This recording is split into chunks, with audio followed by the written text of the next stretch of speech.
3 weeks before Christmas, my brother Zach sent me a message that fell off, though I didn't call him out on it. Asterisk, hey man, money's tight this year. We're keeping things small. Just adults, no kids. Hope you're okay with that. Asterisk, no kids. Just adults. From Zach, that was odd. This is the same guy who rented a snow machine last Christmas, who ordered gourmet hot cocoa from a specialty store in Vermont because, in his words, cheap stuff is for people who don't care about their kids. The same guy whose wife, Melissa, started planning their holiday bash in July and once asked me to chip in for a giant inflatable sleigh for their party 2 years back. So, yeah, it was strange. But I let it slide. I replied with a quick sounds good and a thumbs up emoji. That was it.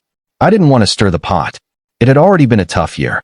Jonah's mom, my ex, moved across the country in June, and rather than drag Jonah through a custody battle, I took him in full time. It meant fewer trips, longer work hours, and tighter budgets. But it was the right call. Jonah's my world. When I told him about the scaled-back party, he just nodded. No questions. No tears. He stared at the wall like he'd expected it. I hated how accustomed he'd become to letdowns. Still, I told myself maybe Zach was genuinely cutting costs this time. Maybe Melissa's online shop wasn't thriving. Maybe they were finally trying to save. That is, until 2 nights before Christmas. I'd just gotten home from grabbing a last-minute gift Jonah wanted to give his cousin, Zach's youngest. I thought they might still swap presents, even with the party canceled. I was hauling bags through the door when Jonah's voice came softly from the kitchen table. Why weren't we invited? He didn't look up, just tapped his tablet and slid it toward me. Melissa had posted a slew of photos on Instagram. Their house looked like a holiday movie set. Dozens of children, cousins, neighbors, kids from their church group, dressed in festive outfits, faces painted, clutching candy canes. Santa was there, with a real beard and a rented suit I recognized because I'd paid for it the year before. Fake snow covered the driveway. A bounce house stood in the backyard.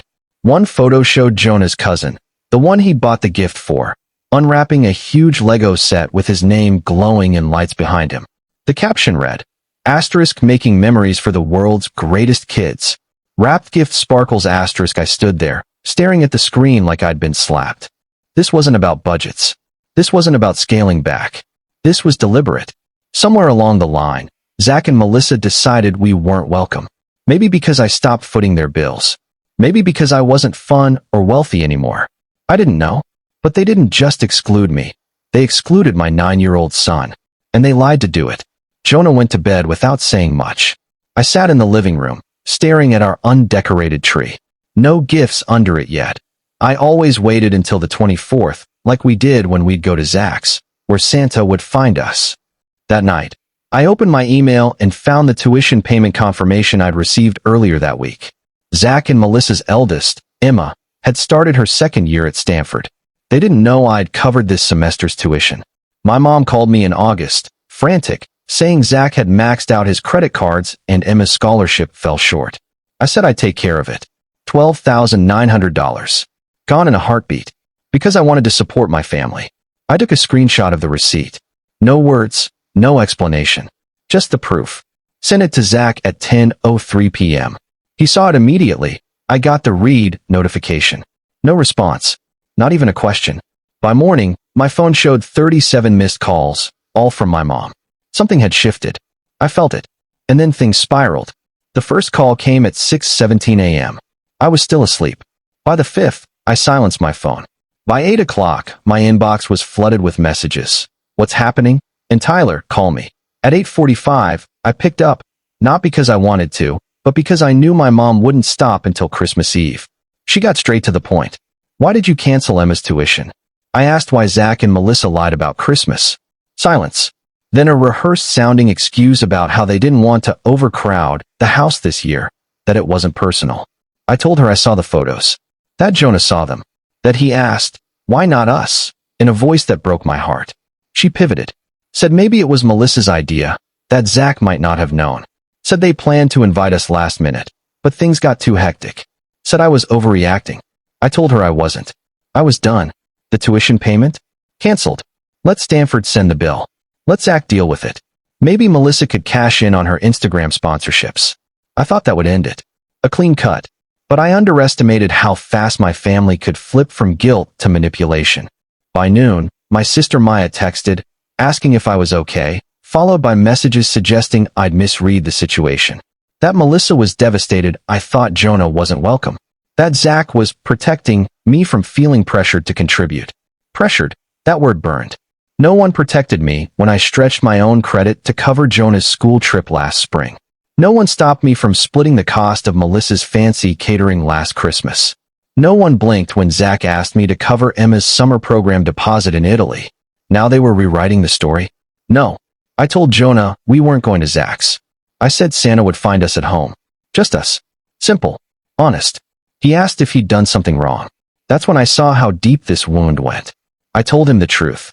Sometimes people, even family, make terrible choices, and it's not his fault. Later that night, Zach texted again. Asterisk didn't mean for it to go like this. Thought it'd be simpler without extra guests. Can we talk? Asterisk simpler. That's what they called cutting out a child who calls them uncle and aunt. A kid who made Melissa a birthday card with glitter and hearts. A kid who cried when Zach missed his school play. I didn't respond. But Jonah did something unexpected. He asked for my phone, opened Instagram, and scrolled through the party photos. He studied each face, each gift, each decoration. Then, without a trace of emotion, he said, "They act like we're invisible." That was it. He understood. And I knew there was no turning back.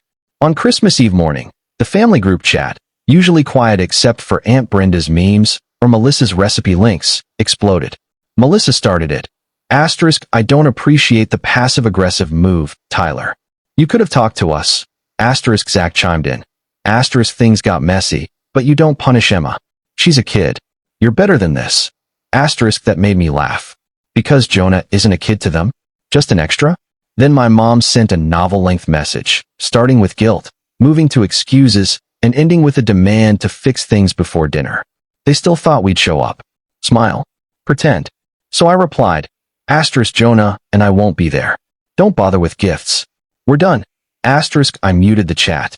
5 minutes later, my phone rang. Not Zach. Not Melissa. Emma. I almost didn't answer, but I did. She was crying. Said she didn't know about the party plans, thought we were invited, and had bought Jonah a Switch game he wanted. She asked if he was okay. I said he was. I didn't give details. I wasn't going to burden her with her parents' mess. Then she said something that floored me. I don't blame you. They've been acting off for a while. Fake. I don't think they even get along half the time. That hit hard. Emma, the perfect daughter, Stanford, student council, saw through it too. Before I could respond, Melissa's voice cut in. I don't know if she'd been listening or walked in, but she snapped. You're tearing this family apart. You're turning Jonah against us, and now Emma's crying. I hung up. That Christmas Eve, Jonah and I made pizza from scratch. Watched classic cartoons. He fell asleep on the couch during Home Alone.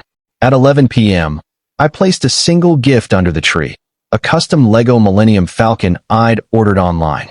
A surprise for Christmas morning. I checked my phone one last time. A new text from Zach, timestamped 10:46 p.m., asterisk mom's upset. Everyone's miserable. Hope you're satisfied. Asterisk that's when it clicked. They weren't sorry. They were just mad I'd stopped playing my role. The fixer. The bank.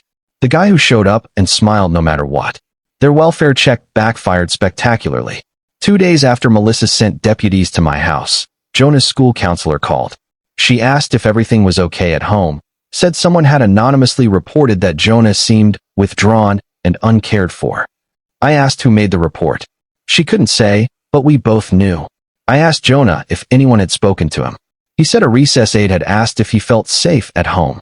That night, I called my lawyer. I didn't know exactly why, but I knew I couldn't let Zach and Melissa weaponize my son's life. If they'd stooped to lying to social services, what else would they do? The next day, I sent them a formal cease and desist letter. No contact. No visits. No accidental packages or fake concern calls. I CC'd my lawyer and shared it with the family group chat. They went silent. Then, 3 days later, my mom showed up at my workplace. She was sitting on my car hood, like she used to when picking me up from high school. She didn't ask, she pleaded. Said things had spiraled. Melissa was overwrought. Zach was stressed. The family needed me back.